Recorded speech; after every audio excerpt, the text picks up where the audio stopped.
एक बेचारे सीधे साधे नौजवान थे, उनके दिल में ख्याल हुआ कि मैं किसी पढ़ी लिखी आलिमा से शादी कर लूं। कर ली उन्होंने शादी। सोचा कि घर का माहौल, बच्चे होंगे, नेक बनेंगे, सब कुछ होगा। शादी कर ली। 1 साल अच्छी तरह से साथ में जिंदगी गुजरी। 1 साल के बाद बीवी ने कहा, भाई देखिए शरीयत का मसला ये है कि मैं जो है आपके माँ बाप की खिदमत की जिम्मेदारी नहीं ले सकती और मेरे ऊपर उनकी खिदमत जरूरी नहीं है। आप किसी भी मुफ्ती साहब से पूछ लें। अब वो लड़का हो गया परेशान, माँ बाप को बहुत चाहता था। वो गया मुफ्ती साहब से पूछा, कहा हाँ बात तो उसने सही कही है, उसके जिम्मे तुम्हारी खिदमत है, तुम्हारे माँ बाप की खिदमत है, लेकिन तुम टेंशन में क्यों आ गए? कहा सर टेंशन में आ ही जाऊंगा ना, मेरी माँ बूढ़ी है बेचारी, उनका ख्याल कौन रखेगा? कहा कोई बात नहीं, वो शरीयत बता रही है, मैं भी तुमको शरीयत बता देता हूँ। कहा अच्छा बताइए हजरत। कहा जाके उससे को शरीयत ने एक मर्द को 4 शादी की इजाजत दी है, मेरी माँ की खिदमत के लिए दूसरी कर लेता हूँ। तो तीसरे दिन उसने कह दिया नहीं नहीं मैं कर लूंगी।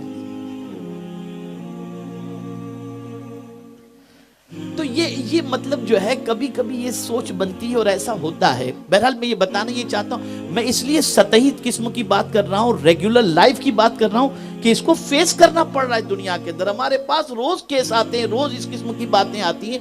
तो मैं समझाना चाहता हूं कि प्रॉब्लम आकर के कहां अटकता है। एक ही चीज मैंने पूरी जिंदगी में अगर मुताला करके या मुशाहिदा करके मैंने देखा है तो सिर्फ एक ही चीज समझ में आई कि हर नेकी का बदला आदमी इंसान से चाहता है और दुनिया में चाहता है। ये मेजर प्रॉब्लम है। अगर हर बंदा नेकी का बदला कुदरत से और आखिरत में चाहे तो उसे कोई टेंशन हो ही नहीं सकता, हो ही नहीं सकता उसे। तो घरेलू जिंदगी के अंदर इन चीजों को ख्याल करो।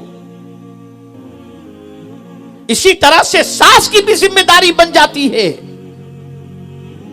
कि सरकार की इस हदीस को पेश नजर रखें कि हुजूर सल्लल्लाहु अलैहि वसल्लम ने फरमाया, मन लम यरहम सगीरना वलम युवक्किर कबीरना फलैसा मिन्ना।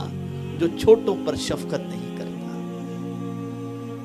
तो आप घर में बड़े हैं तो आपकी जिम्मेदारी है बहू पर शफकत करो। इतना प्यार दो कि मैके जाने की बात ही ना करे, बल्कि आपके साथ रहने में वो खुशी महसूस करे।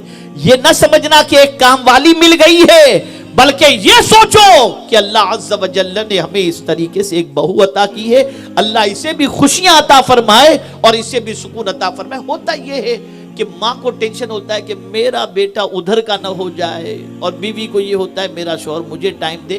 तो ये सारी चीजों को नजरअंदाज करते हुए हर कोई एक दूसरे के हुकूक का ख्याल रखे तो मैं समझता हूं कोई परेशानी पैदा नहीं हो सकती। तो अच्छी जिंदगी चाहिए तो अच्छी जिंदगी रब देने वाला है, और वो अच्छी जिंदगी उस वक्त अता करेगा जब कोई भी नेकी तुम करो तो इंसानों से बदला लेने की बजाय कुदरत की रजा तुम हासिल करने की कोशिश करो।